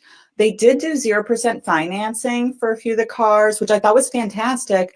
But unfortunately, I don't think a lot of people knew about it. So I think like the early adopters, they bought their Teslas. They're still buying Teslas. But, and I agree with Elon about not doing advertising, but that's the one ad I would have ran, was that they were doing 0% financing, because I think people are very sensitive to that. And I just think a lot of people are holding off on large purchases. So I was not disappointed with the delivery numbers. Now with Megapack and with energy, yes, you are coming on Fa. It's Fa and I's little space that we do on Wednesdays. It's Hump Day with Jen and Fa. And so I'm very excited because we're just going to deep dive Tesla energy. And the reason I wanted to do that show was because I think that people just don't understand Tesla energy, and we have to get information out to people so that they can conceptualize what is going on. I think the Shanghai factory is amazing. And the reason I'm really excited about the Shanghai factory brings me back to Africa. So currently, China is the major producer of the long duration battery, energy storage batteries, and the new energy plants that are going into Africa, because Africa has this huge demand for power right now. And I think that Tesla needed to get in that market. I've been saying it for a little while, but just think about it. China is already selling to Africa. So that supply chain of large batteries going from China to Africa is kind of in place. So it makes a lot of sense, if you're going to service that market and the Asian market, that you would put your factory in China. So I don't know. That was an interesting thing to find out, that there was going to be this giant Megapack factory in China. But it's going to be interesting. I think we're going to sell a ridiculous amount of power. Yeah, and it's crazy because I had CERN on the channel, and we're going to do a revised estimate, because my estimate was apparently extremely conservative compared to his. So we're going to do a revision on that. And when we were talking about energy, he's like, I had 320 gigawatt hours by 2035. He's just like, dude, I think it's going to be, tenfold that. And I'm just like, what? He's like, yeah, I think it's going to be 3 terawatt. And I'm just like, that's insane. That's a 10x from what I thought. And That's why I love CERN. yeah, I love him. Oh my God. Everything that he say, I see it, and I cannot say it out like him. When he say it, when he play his number, I'm like, yeah. Is anyone know about this? How do we get people to know about this? So thank you for doing another episode with him. Will you? yeah. He's just asking me to revise the numbers, and I'm sitting down and I'm trying to figure out how the heck did he get to 10x that to 3 terawatt by 2035. I think it was even sooner. And now that I know that Megapack Shanghai is probably double capacity of Lathrop, things are a bit easier to predict now, because I think I predict, another prediction of mine is that I think that sometime end of this year, that we're going to get another announcement, another Megapack factory somewhere else, or maybe Lathrop extending, getting that bigger. Because if you can get that to 80 gigawatt hours, and you have Shanghai, Megapack Shanghai at 80 gigawatt hours, well, that's practically 4 factories, right? But I think My dumb question. I'm sorry. Do Yeah. we have Megapack in Australia? No, but I think that could be a potential spot, but exporting is going to be a pain. So I'm not too sure if they will do it there. I know we spoke about India, and I could definitely see India being a place for them doing a mega pack somewhere South America, somewhere in the US, another spot in the US for sure. Um, uh, Somewhere in the Middle East for sure, man. I mean, in the Middle East, we're just like left alone here, right? Like Middle East, we don't have anything, right? We don't have any, um, uh, major things that like in Tesla related at least that can like support the Middle East here. It's just Dubai and Qatar that we have. Other than that, we don't have anything. Yes, Cyber Benji. Oh, wait, can I just cut in real quick? I think you were a little inaccurate about Megapack not being in Australia, because I want to say that there was a huge purchase Yeah, there by a was. town in Australia. It was a Yeah. So, massive purchase. yes. It sounds like you know more about it than I do, Vivek, but I know we're not producing them down there, but we definitely sold a bunch to Australia. Yeah, there was like right before the end of the year, they announced a major deal with Australia that they something like, I don't know, don't nail me to the wall on this. It was like 404 megawatt hours or something like that. It was pretty big. Yeah, I could definitely see like here's a problem with Australia. It's a massive island, right? So I mean, if to me it's like if they're gonna have a mega pack factory there, yeah, it'll help domestically. But how about other countries? I mean, I think how they think is that okay, if we're gonna make a factory, we should be able to export to other countries as well. So if Australia can get these things imported, because there's always a limit, right? There's not unlimited, like yeah, like Well, the also, I mean, Oceania has like trade agreements within that region, right? So, like, um, Australia's got good relations with India. It's got, I don't know, relatively good relationships with China to a certain degree. I mean, it's a little frosty now with everybody because of China being a little sus, but I mean, like, overall, most of the major players in Asia have pretty solid trade relations with one another there. So, um, I mean, I could see the case for putting a factory in Australia, but I can also see the case for not doing it either too. So I see both arguments. yeah, that's my only argument because I think Tesla wants to be as efficient as possible when it comes to their factories and stuff. And of course, I mean, if it's going to be in Australia and if they don't have any mega pack factory anywhere else in Asia or let's say in Africa or wherever, well, I mean, the distance is long, and putting it on a container or putting it on a shipping container, that's going to be pricey. So that's why I'm thinking it's much easier to have it in a place where it's much easier to transport to other countries rather than having it on a massive island. That's just my thoughts, right? But yeah, Australia, they're doing very well. They want to get away from this, fossil fuel and stuff like that. Canada's not doing anything, but that's because Canada has a lot of oil and gas that we're somehow importing it from Saudi, which is just stupid. I can't wait until Trudeau's gone, man. God. Eddie, we got 5 minutes before we close out. Any Yeah, let me just comments? say some Yes. things. So Australia is actually where they first tested out the megapacks. Australia used to have. Do you remember when they used to have those wildfires?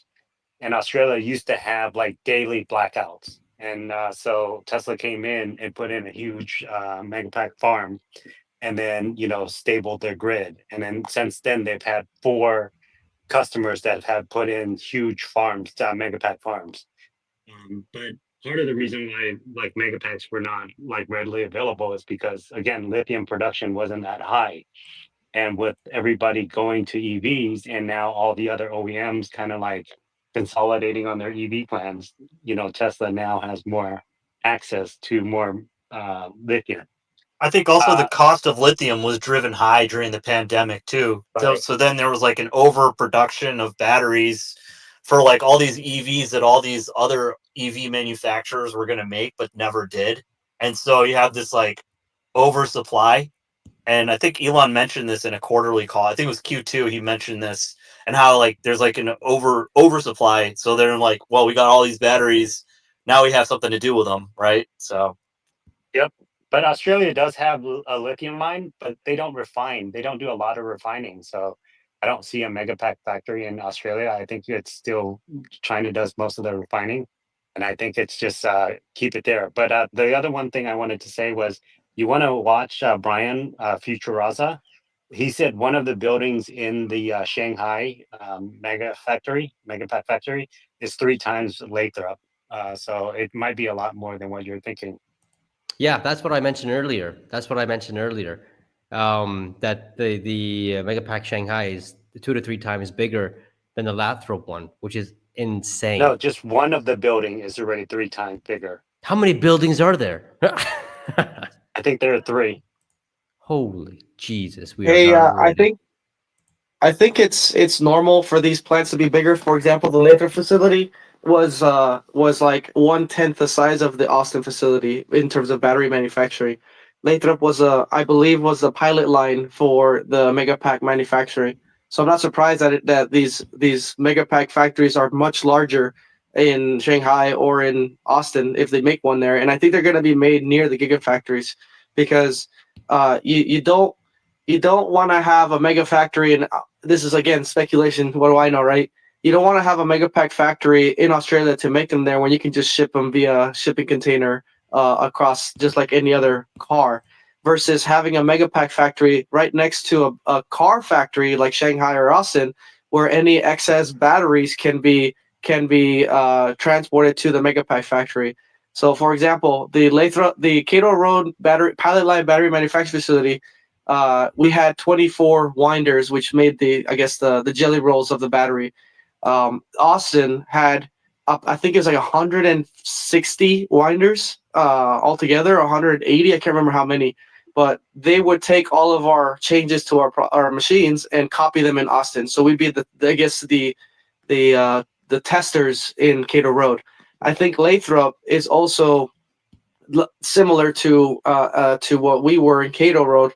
The batteries, I think the Megapack factory in Lathrop is like a testing facility, a pilot line to kind of streamline manufacturing, work out the kinks, see what works best, and then pass the plans to Austin, to Giga Berlin or Giga Shanghai to copy them and just multiply it several times. I think that's what's going on from like a 10,000 foot view from a strategic standpoint. I think that's what I believe that's what's happening, but that's just my guess. Well, that's a sheesh moment. That's a sheesh moment. I think a place where Tesla can really bring down their cogs with Megapack factory, with a new Megapack factory location, is in Austin next to their lithium refinery. I think that'll be such a key place to put it because, well, you got lithium refining next to it, and you have all these incentives that Texas has. And well, the US is a Goliath. They definitely need more megapack factories everywhere. And then you got Mexico right below it, and you have Canada right above it. And I'm not too sure if that's even enough for like South America and stuff. But it's that's where I think they could potentially put the next one if they want to get their cogs down much faster. But that's interesting. You know, Megapack Factory is Tesla Energy is so underrated that I'm happy that I bought the dip on Thursday. I just wish I bought more, but that's a sheesh moment. Is there anyone that wants to put a last remark before we close off this awesome space? Well, I say thank you everyone for coming today, joining the space.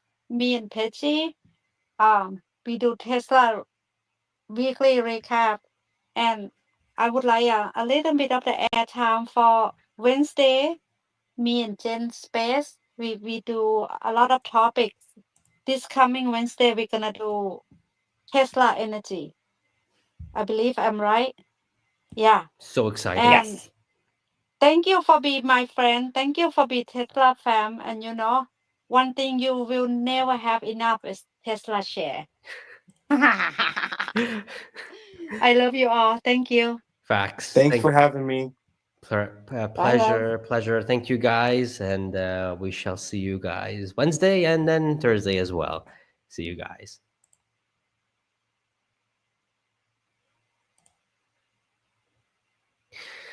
Sheesh. So we are done with the spaces. How you all doing? How you all doing? Terry, yes, we all will be rich together. All right. Yeah. As long as you don't sell too early and hold for the long term, it's gonna be in flipping sane. No, Tesla's not a meme stock. Come on, man. You know this. You know better. You know better, man. You know better.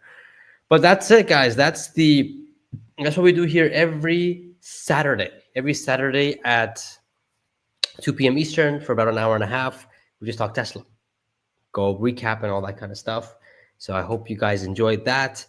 I'm gonna go. It's like what, almost midnight here. I'm gonna go sleep, and then tomorrow, you already know what's gonna happen tomorrow. It's gonna be a lot of videos. I'm gonna be making a lot of videos tomorrow. I just been relaxing for a couple of days and busy as well, so not really relaxing. But I got a whole list of awesome videos coming, and it's gonna be a sheesh moment. So hope you had a great time. Make sure you guys smash that like button, hit subscribe if you haven't already, and I shall see you guys in the next video. Love y'all. Let's go.